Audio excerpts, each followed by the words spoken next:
এটি হচ্ছে তাৎক্ষণিক প্রতিক্রিয়া। রাতেই ঢাকা বিশ্ববিদ্যালয়ের ছাত্রছাত্রীরা বিক্ষোভে ফেটে পড়ে এবং এর পাশাপাশি আরেকটি ভিডিও আমরা আপনাকে দেখাতে চাই যে আজকে ছাত্রীরা লাঠি মিছিল করেছে। আমরা ছোট্ট একটু প্রতিবেদনটা আপনাকে দেখাতে চাই।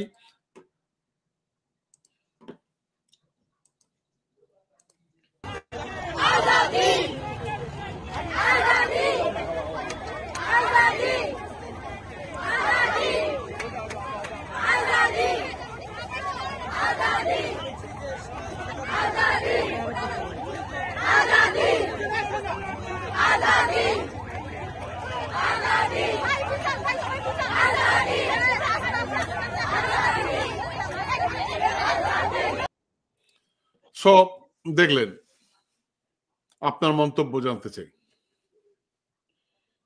দেখেন, দেশে যখন মানে বিচার নিয়ে সংকটে পড়ে, বিচার সংস্কৃতিটা যদি আমাদের খুব কার্যকর না হয়, তখন এই ধরনের বিপ্লব, বিদ্রোহ, আন্দোলন চলমান থাকে। এবং এই বিপ্লব, বিদ্রোহ, আন্দোলন যখনই আপনি দেখবেন, তখনই বুঝবেন যে দেশের বিচারের প্রতি মানুষের আস্থা নাই বলেই মানুষ মাঠে। মানুষের প্রশাসনের প্রতি আস্থা নাই, সরকারের প্রতি আস্থা নাই। এগুলোর একটা প্রতিচ্ছবি ফুটে ওঠে। কারণ এ সকল আন্দোলন দেখলে সরকার বিব্রত হয় কেন? সরকার বিব্রত হয় এজন্যই, সরকার ভাবে আমাদের প্রতি আস্থা নাই বলেই আজকে মাঠে।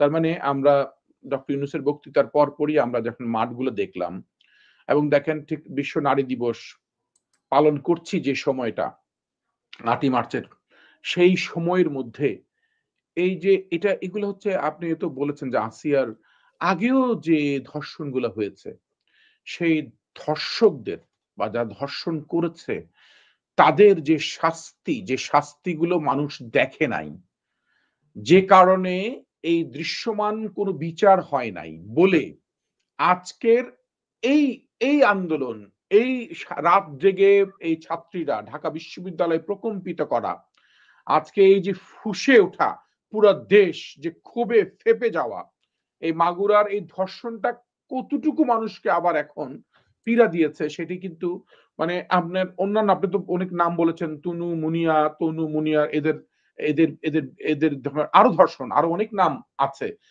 এদের কোনো বিচার হয় নাই, বিচার হয়নি। আপনি দেখেন যারা ধর্ষণকারী তারা তো ঘুরে বেড়াচ্ছে। আপনি এই বসুন্ধরা গ্রুপের যে ছেলেটি আনভীর, কোথায় বিচার? মানে মানুষ তো দেখতে চায় এই দৃশ্যমান বিচার। হ্যাঁ, হয়তো সরকার তাৎক্ষণিকভাবে কোনো একটা চিন্তা করেছে যে হ্যাঁ, আমি দেখেছি যে সরকার আইন মন্ত্রণালয় থেকে তারা এসে বলেছে যে ঠিক আছে, আমরা এই ৯০ দিনের মধ্যে যে বিচারটি, আমরা ১৮০ দিনের যেটি বিচার করতাম সেটি ৯০ দিনে নিয়ে আসলাম, কমিয়ে নিয়ে আসলাম। তার মানে আপনি ১৮০ দিনেও তো বিচার করতে পারেন না, ৯০ দিনে আনলে আচ্ছা ঠিক আছে কমিয়ে নিয়ে আসছেন। আপনার তদন্ত ১৫ দিনের মধ্যে শেষ করতে হবে। তদন্ত তো আগে তদন্ত করতো ৩০ দিনের জন্য, আবার তদন্ত শেষ হইতো না, আবার ৩০ দিন বাড়তো, তদন্ত কর্মকর্তা চেঞ্জ হইতো, এই কর্মকর্তা আবার সে তদন্ত থাকতো না, মানে কর্মকর্তাও চেঞ্জ হতে পারবো। আপনারা বলেছেন যে সরকার থেকে বলেছেন যে হ্যাঁ, ফরেনসিক রিপোর্ট পেতে আমাদের সমস্যা হচ্ছে, বিভিন্ন জায়গায় ফরেনসিক নাই। তার মানে আপনারা বিভিন্ন জায়গায় ল্যাবরেটরি করবেন, আরে কবে ল্যাবরেটরি করবেন সে অপেক্ষা থাকবে। আবার বলেছেন যে না, এখন ফরেনসিক আমরা চেষ্টা করছি, আমরা চিন্তা করছি যে ফরেনসিক রিপোর্ট ম্যান্ডেটরি না করার জন্য। এখন এগুলো সবগুলো যে ডিএনএ টেস্টিং এর কথা বলছি আর কি। তার মানে সেই সাথে স্বরাষ্ট্র মন্ত্রণালয় থেকে বলা হচ্ছে যে আমরা ঠিক আছে, আমরা একটি হটলাইন ২-৩ দিনের মধ্যে আমরা একটি হটলাইন দিয়ে দিব, যাতে ইনস্ট্যান্টলি কোন রেপের কমপ্লেইন করতে পারবে তাৎক্ষণিকভাবে। এবং সেই তারা ২টা সেল গঠন করবে, স্বরাষ্ট্র মন্ত্রণালয় থেকে একটা সেল এবং আইন মন্ত্রণালয় থেকে একটা সেল। এবং সেই সাথে তারা তাৎক্ষণিক একটা উদাহরণ দিল যে যার সাইফুল ইসলাম নামে যে ধর্ষণকারী, তাকে জামিন ৮.৫ বছর জেল খাটার পরে তার যাবজ্জীবন হয়েছিল, তাকে জামিন দেওয়া হয়েছে অ্যাটর্নি অফিসে বলে, সে জামিনটাকে তাকে স্থগিত করা হয়েছে, তাকে বাতিল করা হয়েছে। এখন মূল কথাটা হচ্ছে যে আমরা, আমাদের জনগণ যারা সাধারণ মানুষ, তারা আপনাদের এই তাত্ত্বিক বিষয়গুলা বা এই বিচারের প্রক্রিয়াগুলো নিয়ে যতটা না ভাবিত, তার থেকে বেশি ভাবিত তারা দৃষ্টান্তমূলক একটি শাস্তি তারা দেখেছে কিনা। এবং যে দৃষ্টান্তমূলক শাস্তি যদি তারা না দেখে এবং সেই না দেখাতে আপনারা যদি ব্যর্থ হন, দেখাতে ব্যর্থ হন, তাহলে সেই সংস্কৃতি কিন্তু আবার এটা এটা এটা এটা পুনরাবৃত্তি হবে। তাহলে আমরা এখন মুনিয়া হত্যার ধরেন একটা কেসকে নিয়ে আসি, একটা এক্সাম্পল তৈরি করি তাহলে। এখন তাহলে মুনিয়া যারা করেছে এই হত্যাকারীর বিচারটা আমরা প্রকাশ্যে করি, আমরা বলি। মানে এই কথাগুলো কেন বলছি যে কোনো মানে আপনাকে একটা মডেল, একটা এক্সাম্পল স্থাপন করতে হবে। সেই এক্সাম্পলটাই আপনাকে নিয়ে যাবে হচ্ছে মূল জায়গায়। আমরা হয়তো নারীদের ব্যাপারে অনেক কথা বলছি, ডক্টর ইউনূস সাহেবও বলেছেন যে এই জুলাই কন্যাদের, উনি একটা ইংরেজিতে সাক্ষাৎকার দিচ্ছিলেন হয়তো স্কাই নিউজ বা কোথায়, আমরা এই জুলাই কন্যাদের কখনো ভুলতে দিব না মানুষদেরকে। আরে ভাই, আমরা তো নারী দিবসে উনি ভালো ভালো বক্তৃতা দিয়েছেন, নারী দিবসেও বলেছেন যে নারীদের, কিন্তু নারী দিবসে আমরা নারীদের সমমর্যাদার কথা বলছি, আপনার ৩ জন উপদেষ্টা করেছেন পুরুষদের, ছেলেদের কাছ থেকেই, তো এখানে তো একটা নারীকে উপদেষ্টা করতে পারেন নাই। এবং এই নারী দিবসের আগের দিন হচ্ছে আপনার উন্না কাণ্ড ঘটেছে। এখন এখন কথাগুলো হচ্ছে যাতে কথার সাথে আমাদের মানে আমরা অনেক সময় পলিটিশিয়ানদের অনেক দোষ দেই না, যে এই পলিটিশিয়ানরা হয়তো কথার সাথে কাজের মিল নাই। বাট এখন তো সেই মানে পলিটিশিয়ানসরা কিন্তু এখন তো পাওয়ারে নাই বা দায়িত্বে নাই। বাট যারা দায়িত্বে আছে তারা তো, আমরা তাদেরকে সুশীল মানুষ হিসেবে, সুশীলদের একটা অংশ হিসেবে তাদেরকে আমরা চিনি। এই সুশীলদের অংশ হিসেবে চেনা লোকগুলো, তারা তাদের কার্যক্রমগুলো, এখন আপনি যদি নিশ্চয়ই আমরা যদি কথা বলি, এটা অনেক অনেক বড় কথায় চলে যাবে। আমরা কথাগুলো আমি শেষ করতে চাই যে ধর্ষণ মামলার বিষয়ে বলতে চাচ্ছেন।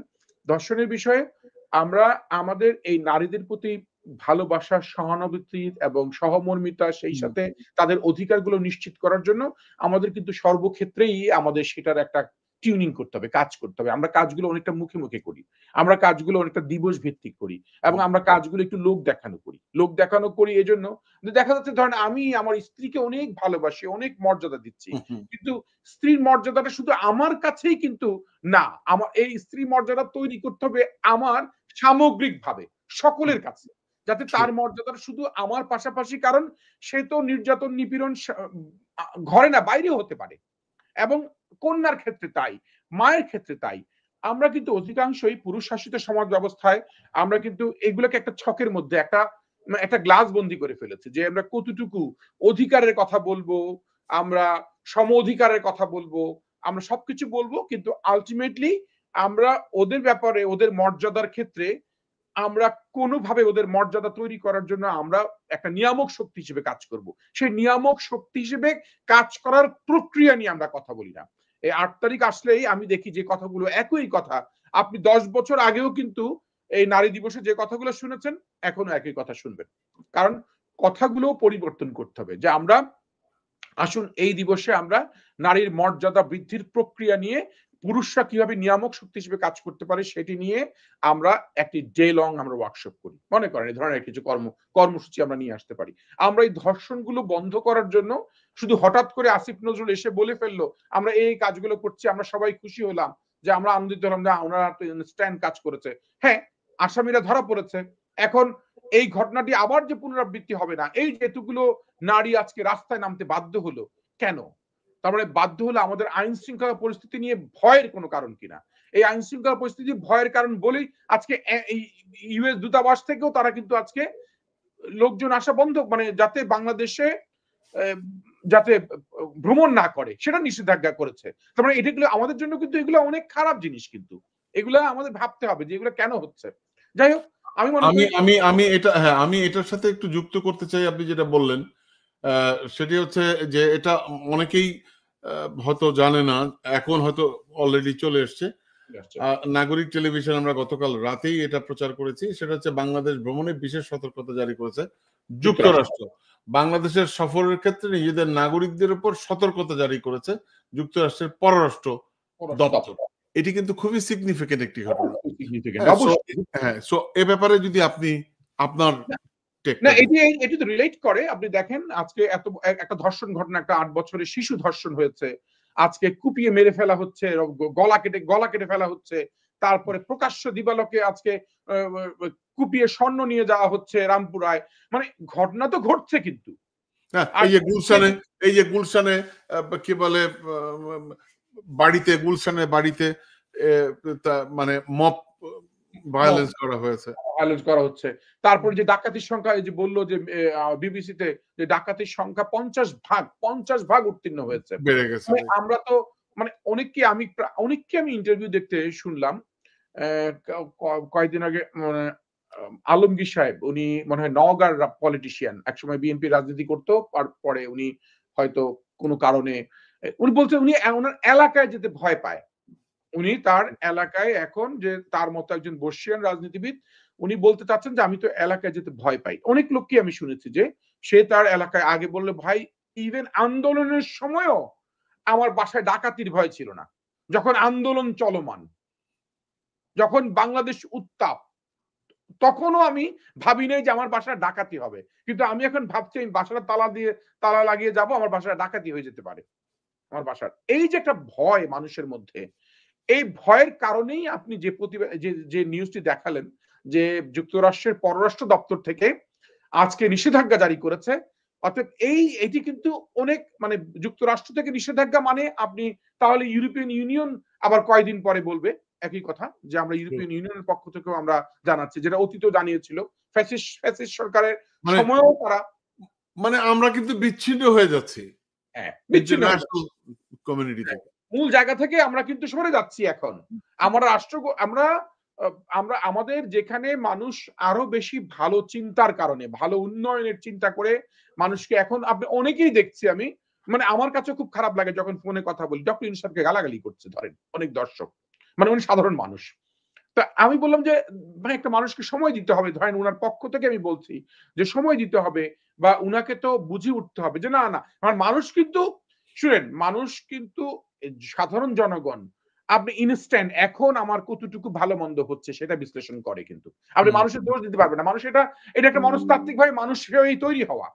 অর্থাৎ এই ক্ষেত্রে আমি মনে করি সরকারের যেটি প্রয়োজন, সরকারের, আপনি তো সংস্কারের বিষয়ে অনেক তারা কাজ করছে, এই বিষয়ে তাদের আইন শৃঙ্খলার বিষয়ে স্বরাষ্ট্র মন্ত্রণালয়কে তো মানুষ সারাদিনই গালাগালি করে, দেশের স্বরাষ্ট্র মন্ত্রণালয়ের ব্যাপারে মানুষের কিন্তু নয়ন ভাই, I am sorry to say যে এই স্বরাষ্ট্র উপদেষ্টাকে নিয়ে এত কিছু হচ্ছে, দেশের আইন, আমি যেটা বলেছি, আপনার কাছে কি মনে হয় না যে দেশের যদি আইন শৃঙ্খলার অবস্থা এরকম হয়, তাহলে আমাদের এই তরুণদের উদ্যোগে, অর্থাৎ ছাত্র জনতার এই পুরো অর্জনটা একদম নিমিষে হারিয়ে যাবে? আপনার কাছে মনে হয় না? মানে আমি প্রায় একটা বোঝার মানে চেষ্টা করতে চাই যে মানে মানুষ আইন শৃঙ্খলার অবনতির কারণেই মানুষ অস্থির হয়ে, কষ্ট হয়ে ফ্যাসিস্ট সরকারের রোষানলে পড়েছে। ফ্যাসিস্ট সরকারের মূল জায়গাটাই ছিল মানুষের অত্যাচার, নিপীড়ন হয়েছে। অতএব তার মানে সরকার তো প্রথম দিন এসেই অত্যাচার এবং নিপীড়ন বন্ধ, এবং সেখানে আইন শৃঙ্খলা পরিস্থিতি উন্নয়ন, এবং ওই জায়গাটাই প্রথম ফোকাস করা উচিত সবাই, তাই না? ওনারা যে হাইপোথেটিক্যালি অনেক বড় বড় বিষয় নিয়ে আসার চেষ্টা করছে, সেই বিষয়গুলো অনেকটা কন্ট্রাডিক্ট করে, মানে পরিস্থিতি উত্তরণের ক্ষেত্রে অনেকটাই কন্ট্রাডিক্ট করে। সাধারণ মানুষকে কনফিউজ করে তুলতেছে যে সরকার আসলে কি চায় এবং সরকার কি করছে, এবং সরকারকে এই প্রশ্নের উত্তর দিতেই হবে। সরকার যদি বলে আমি তো ভাই 24 ঘন্টায় 22 ঘন্টা কাজ করি, হ্যাঁ, আপনি দিন রাত পড়াশোনা করে, আপনি সারাদিন ভালো খেলেন কিন্তু আপনি বল পান না, আপনি আপনাকে ভালো ফুটবল খেলেন কিন্তু আপনি বল পান না, তার মানে আপনি কি ভালো ফুটবল, তাহলে বলই তো পাচ্ছেন না আপনি। নাহলে হয়তো অনেকে বলে উনি গোল করতে পারেন না, ভালো ফুটবলার গোল করতে পারেন না, এটা হতে পারে, হ্যাঁ, অনেক ভালো ফুটবল, কিন্তু আপনি বল পাবেন না, সেটা তো হয় না। তার মানে ওনারা যদি কেউ বলে ভাই 24 ঘন্টায় তো আমি 22 ঘন্টা 21 ঘন্টা কাজ করি, না বলেছে তো যেমন আইন উপদেষ্টা আসিফ নজরুল বলেছে আমি তো 11 ঘন্টা কাজ করি, তারপর আপনারা বলেন আমি কাজ করি না, তো রেজাল্ট কই? রেজাল্ট বৃক্ষ তোমার নাম কি ফলে পরিচয়, সে রাত 3টা বাজে সাংবাদিক সম্মেলন করতে হয়, বুঝেন, মানে টাইম নাই, এত কাজ, রাতের অন্ধকারে সাংবাদিক সম্মেলন, এই সাংবাদিকদেরকে ডাকো না। এখন ওটাই আমি বলছি যে সমস্ত অর্জনটা বিফল হয়ে যাবে কিনা এই আইন শৃঙ্খলার জন্য, তাহলে কি আমরা এই অপদার্থ আইন মানে স্বরাষ্ট্র উপদেশটাকে কি আমরা রেখে দেব মানে কিভাবে সম্ভব এটা? মানে আমরা নিতে পারছি না। বিফল হয়ে যাবে কিনা আমি তো মনে করি বিফলতার পথে, শেষ। মানে বিফল হয়ে, রাইট। মানে আপনি দেখেন ছাত্রছাত্রীদেরকে এখনো তো আন্দোলন সংগ্রাম রাজপথে থাকতে হচ্ছে এখনো। আজাদি, আজাদি বলছে। এই যে বাঁশ নিয়ে, লাঠি নিয়ে মানে আজকে মিছিল করতে হচ্ছে। হুম? তার মানে কি মানে সরকার তো এটা একটা বিফলতার, এবং শুধু সব জায়গায় হচ্ছে মানুষের কষ্ট, দুঃখ। এখন মানুষ মানে এই বিষয়গুলোকে, হ্যাঁ, এখন আমাদের যেটা করতে হবে সেটার পাশাপাশি মানে সহনশীল থাকার ক্ষেত্রেও কিন্তু আমাদের কিছুটা কাউন্সেলিং করতে হবে। কারণ আমরা যদি গোটা জাতিটাকে অসহনশীল করে তুলি, বা আমরা যদি বলি সবই শেষ, হচ্ছে না, তাহলে কি একটা পজিটিভ পথে আগানোর জন্য আমাদের অনেক, অনেক বড় বেগ পেতে হবে। সেখানে কিন্তু আমাদের ধরেন সরকারকে তো আমরা তিরস্কার করে যাচ্ছি। সরকার তো করে যাচ্ছি। কিন্তু এট দ্য সেম টাইম জনগণকে যদি আপনি যদি সেখানে সহনশীল করার জন্য যদি আপনি অনুরোধ না করেন, তাহলে জনগণ ডাকাতি বলেন, যেসব সমস্যাগুলো হচ্ছে সেগুলোর জন্য যদি বিক্ষোভে ফেটে পড়ে, আর যদি প্রত্যেক এলাকা থেকে যদি মানুষ রাস্তায় নেমে পড়ে, তাহলে আরেকটা বিপ্লব হয়ে যাবে। এতে ফ্যাসিস্টরা কিন্তু আরো সুযোগ পেয়ে যাবে। আপনি কুচক্রী মহলরা কিন্তু একটা সুযোগের সন্ধানে। আমি কালকে একটা বৈঠকে মানে বসেছিলাম। হঠাৎ করে একজন দূর থেকে ধরেন মুচকি হেসে বলছে, "কি অবস্থা ভাই? দেশ কি খুব ভালো চলছে? ভালো আছেন?" আমার মনে হয় আপনাদের থেকে তো ভালো, আপনাদের মানে আপনারা যাদেরকে সাপোর্ট করতেন তাদের থেকে তো খুব ভালো আছি। আপনারা কোথায় বলেন? মানে এই যে তার মধ্যে টিপ্পনি কাটার যে একটা সুযোগ আমরা করে দিচ্ছি, এটা তো আমাদেরকে তো কষ্ট দেয়, তাই না? আমি তার প্রশ্নের উত্তর দিব কেন?